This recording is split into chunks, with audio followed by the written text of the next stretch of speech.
Hey guys, it's Nursing the Truth again, and this is your host, Nurse J. And this is my second video of the day. And so, I've been on this Enlil inky thing, Yahweh, Satan. So I'm just liking this series, and so the more I can bring to you guys, the better off you will be, I believe. See, everything has to come from the beginning. You have to go back from the earliest ancients of Egyptian and Sumerian pantheon. You have to read the Enuma Elish. You have to read the Book of the Dead. You have to read the Emerald Tablets of Thoth, or Jehudi, however you want to say it. You need to know who the player is for Enki in Egypt, which that's going to be Ptah, the supreme creator in Memphis. Yes, my beloveds, I have been to Egypt and I have touched Ptah on the columns of Karnak and Luxor, and I've seen Thoth, and I've seen Anubis, and I have seen Horus, and it is the most beautiful thing you have ever imagined. So, let's get right down to it, my Gnostics and my pagans and truth seekers and all people that are out of religion, or if you are still in religion. I'm not making fun, I'm not poking around. I was in religion all my life, baptized in the church, taught Sunday school, okay, was in the choir, and about 2.5 years ago, I read one Bible verse, and that just turned me totally on a new track. When you read Genesis 1:26, and it says, "And God said us, let us make man in our own image and our likeness." And I said, well, why does God of the universe need permission? And who is he talking to? Us? Let us? Well, who is the us in this statement? That's plural. And make them into our likeness? I thought it was only going to be in mine. Why our? Okay, so that's what did it for me. And it's been a rabbit hole ever since. So now I am helping people. I'm going to be a light worker for the truth.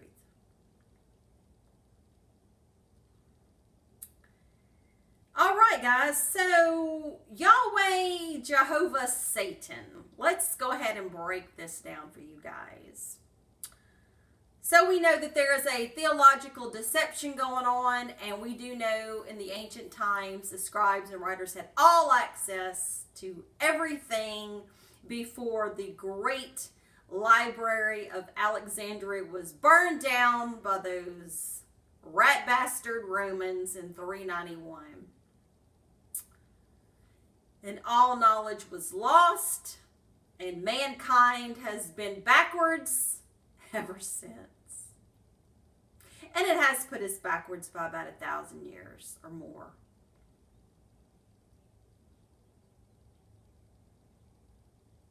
So we know the great Holy Bible was canonized, and it was the Great Deceptions. And no matter how the early Catholics tried to hide the lies, the fact remains that the light will shine through the darkness. But it's going to take people like us that can actually see. Once we become awake and our eyes are opened, our pineal gland is open, we start seeing through the illusions. It actually makes me sick when I see a lot of religious things, actually. I don't know if it's the vibrations, I'm sure it is. Talking to people, watching it on TV, walking by it and seeing it. It's just like, get out of this. you know, it's just hurting your spirit. We're spiritual beings.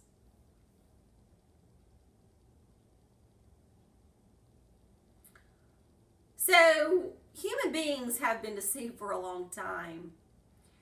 And the good old boys of the lower vibration, or you can say the bad little brothers and uncles of the Anunnaki, that doesn't like Inky too much, said, well, the Romans are going to be my little minions.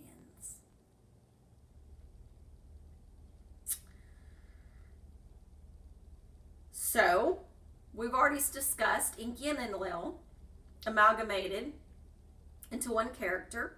They took parts and bits and pieces of some of the Canaanite gods and usurped Yahweh, usurped Els and Baals, characters, prophetic deceptions, and Yahweh, Jehovah, the Demiurge of the Gnostics. So, God is Satan in the Old Testament? Well, let's see. Before all of this was written, there was no such thing as a Satan. You see, the writers had to do a dualistic good versus evil, and this is the Persian Zoroastrianism of duality. Because even in the Greeks, they say that the daemon was your spirit, and that this daemon connected to the gods. And I did a video on what the word daemon or demon really means. So go check that video out.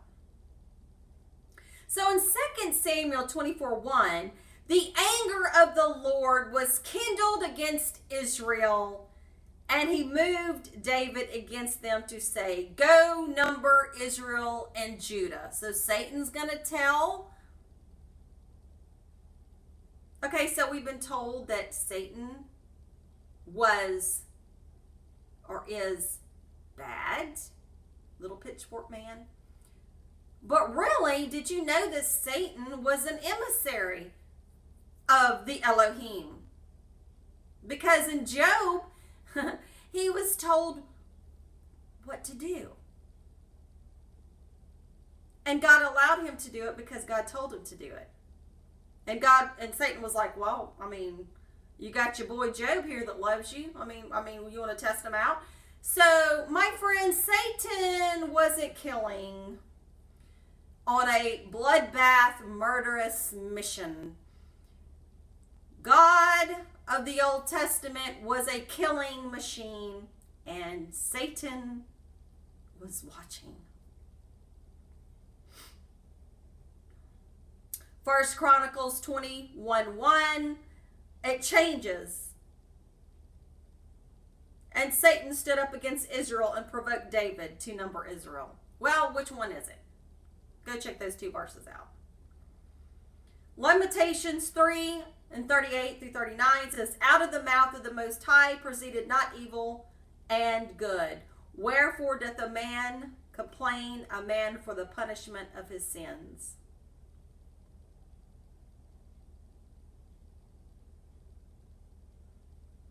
James had to say this in James 3:10-12. Out of the same mouth proceedeth blessings and cursing. My brethren, these things ought not so to be. Doth a fountain send forth at the same place sweet water and bitter? Can the fig tree, my brethren, bear olive berries, either a vine or figs? So can no fountain both yield salt water and fresh. So basically what it's saying is you can't have one thing and have two things coming out of it. Okay? And that even means God.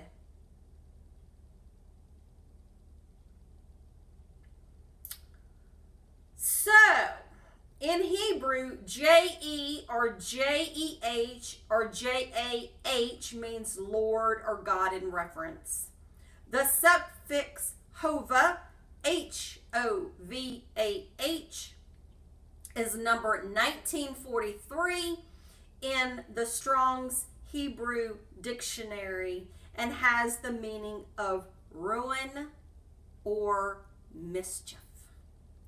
So, it is another form of 1942, Hava, H-A-V, V-A-H, which is translated calamity, iniquity, mischief, mischievous thing, naughtiness, naughty, perverse thing, substance, very wickedness. So put the two together, Jehovah, together, you get God of ruin, mischief, calamity, perversion, wickedness.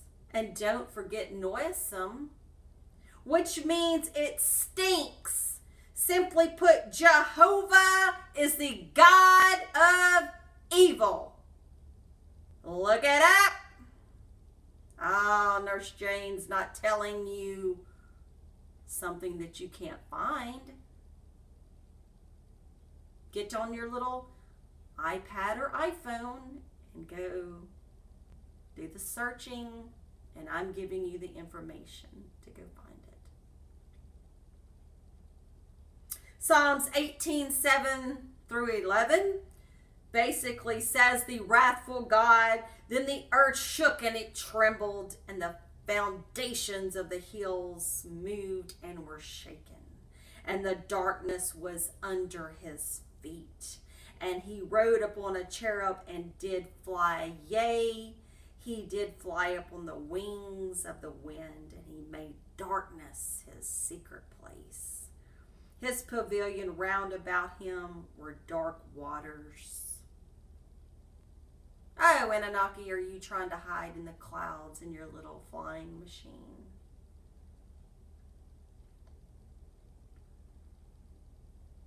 So, consider that the verses describe an angry being spouting smoke and fire whose secret place consisted of darkness. This devilish little entity sounds like a description of little Satan, but believe it or not, actually comes from the Bible as describing God himself. God rejoices in your death? Really? Deuteronomy 28:63, my Gnostics. And it says, and it shall come to pass that the Lord rejoiced over you to do you good and to multiply you.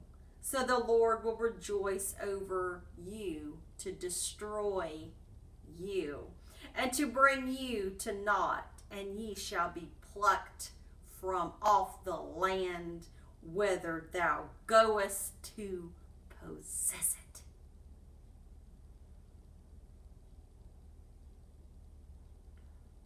In the religious minds, people believe that God represents a loving entity.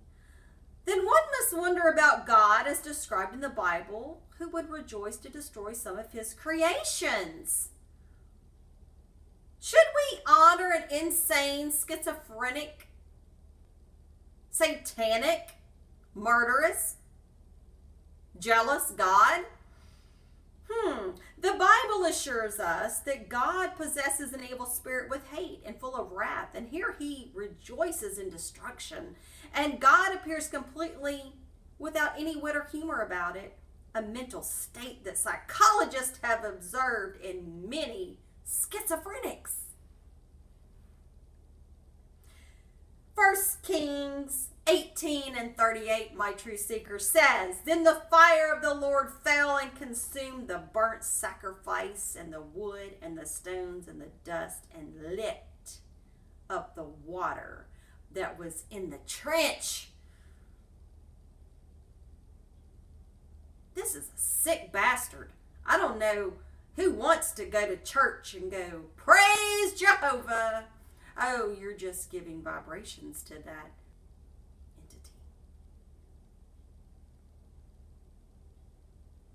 We are told that Satan involves himself with the eternal consuming fire, and yet the Bible makes it clear that hell comes directly from God. 1 Samuel 19:9. And the evil spirit from the Lord was upon Saul as he sat in his house with his javelin in his hand, and David played with his hand.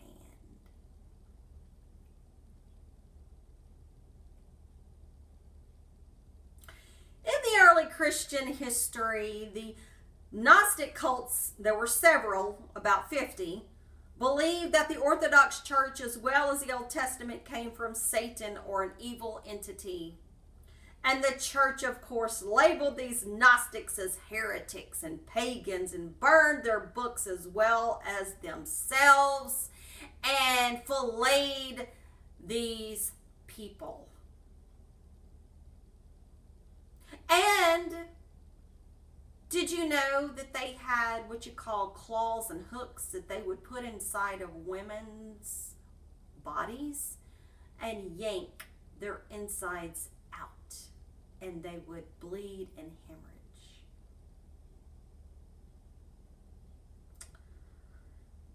So I don't think I want to support anything like that. This had a past.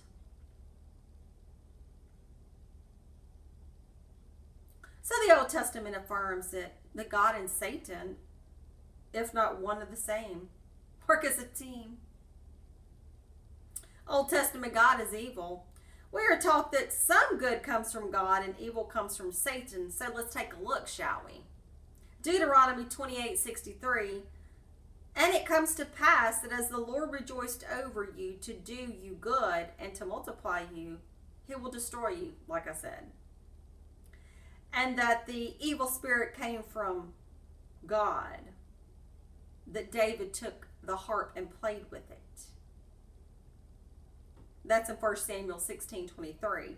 And then 2 Samuel 12:11 says, Thus saith the Lord, Behold, I will raise up evil against thee out of thine house, and I will take thy wives before thine eyes, and give them unto the neighbor, and he shall lie with thy wives in the sight of the sun. Oh, so God wants to expose you. So it's kind of like tit for tat. You piss God off, he'll piss you off. This is not the cosmic universal creator. This is a entity. 1 Kings 14:10. Therefore, behold, I will bring evil upon the house of Jeroboam, and will cut off from Jeroboam him that pisseth against the wall. Yes, friends, he pissed on the wall. And him that is shut up and left in Israel, and will take away the remnant of the house of Jeroboam, as a man taketh away dung, till it all be gone. Yes, my friends, took the shit. How much plainer can I have to be? But you also got to realize that the wonderful Masons and Freemasons and Scottish Rite Freemasons and King James and Bacon and all of them wrote this dirty, nasty little thing. And they are the spouter of the lies and the father of them. 1 Kings 21:21. Behold, I will bring evil upon thee, and will take away thy posterity, and will cut off from Ahab him that pisseth against the wall. Isaiah 45:7. I form the light and create darkness. I make peace and create evil. I, the Lord, do all these things. Well, this was taken straight out of the book of the Enuma Elish, and this pertains to Marduk. So, prophetic deceptions. Joshua 10:11, and it came to pass as they fled from before Israel and were going down to Beth Horon, that the Lord cast down great stones from heaven upon them unto Azekah, and they died. There were much more which died with hailstones, when they whom the children of Israel slew with the sword. So God's throwing these great stones down from heaven, killing as his little chosen people were slaying with swords. Revelation 16:21, and there fell upon men a great hail out of heaven, every stone about the weight of a talent, and men blasphemed God because of the plague of the hail, for the plague thereof was exceedingly great. It's alleged that Joshua 10:11 happened, while Revelation 16:21 is our future. Yet they are the same verse. See the plagiarizing and the pulling from the old to make the new.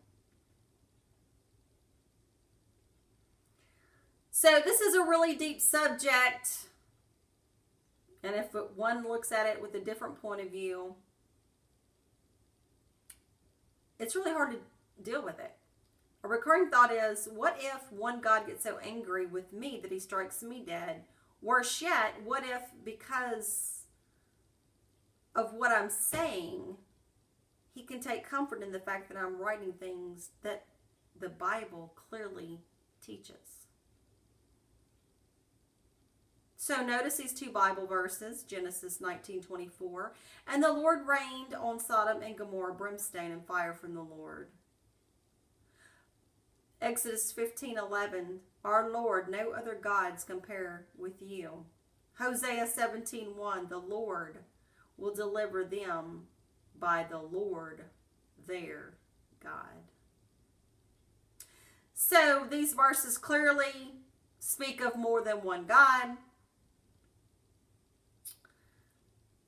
And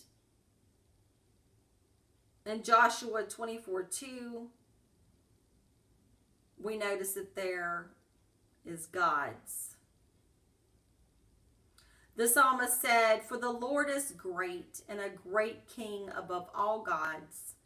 Psalms 95:3. Again, the word gods here is the same word used in Genesis chapter 1, speaking collectively about a group.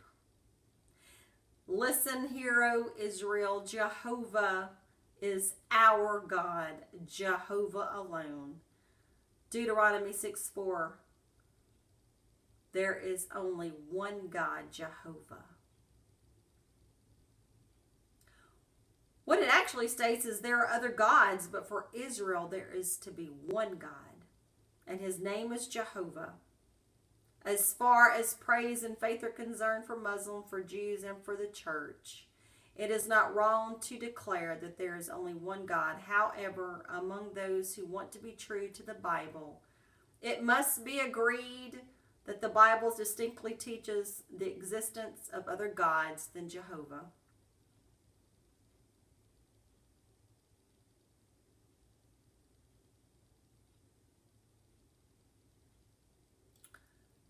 Jehovah the Demiurge.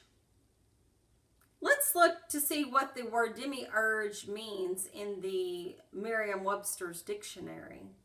The etymology in Latin is demiurgus, and from Greek is demiurgos. It's a Platonic subordinate deity who fashions a sensible word in the light of eternal ideas. A Gnostic subordinate deity who is the creator of the material world, and one that is autonomous creative force or decisive power.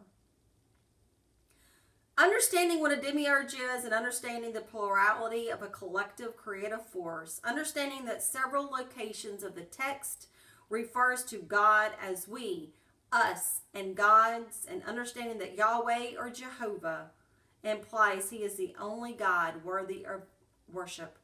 It seems as though Jehovah is in fact a demiurge.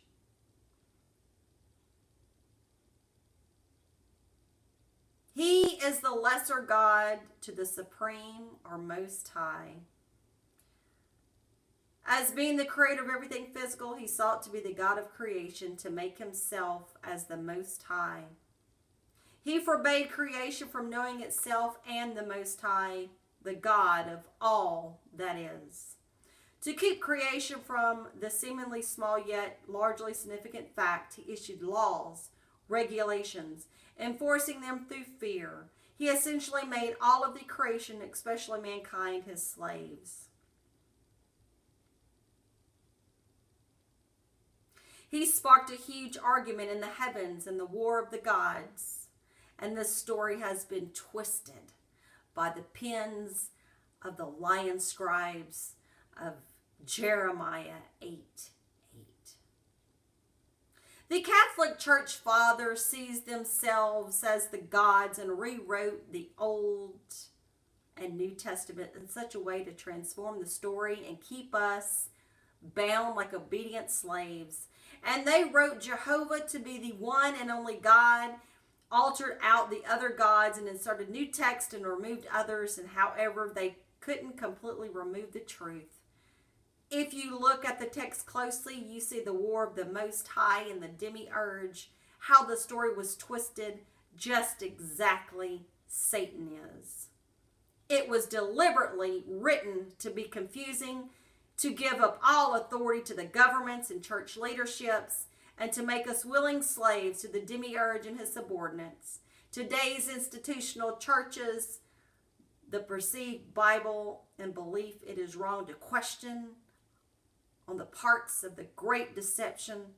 Yahweh Jehovah is in fact Satan, and he has successfully destroyed the true church for the better part for almost 2,000 years, successfully deceiving the masses, and now successfully exterminating around the globe.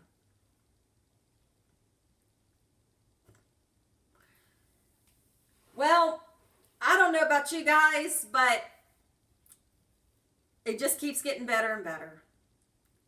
So I'm going to keep bringing you truth, and I don't care how long it takes me. I'll keep shucking out these videos wherever I can get the information, from whom I can get the information, people that are credible. And this is straight from the Dr. Reverend Red himself, wordpress.com. The truth is out, and people are waking up by the thousands daily. So Inky, Ptah, and Thoth, shine your light, because I will put my trust and faith in you. So there again, the only way I will go is the Egyptian Kemetic spirituality way. So until the next video, Hotep, Ashe, and I'll see you next time.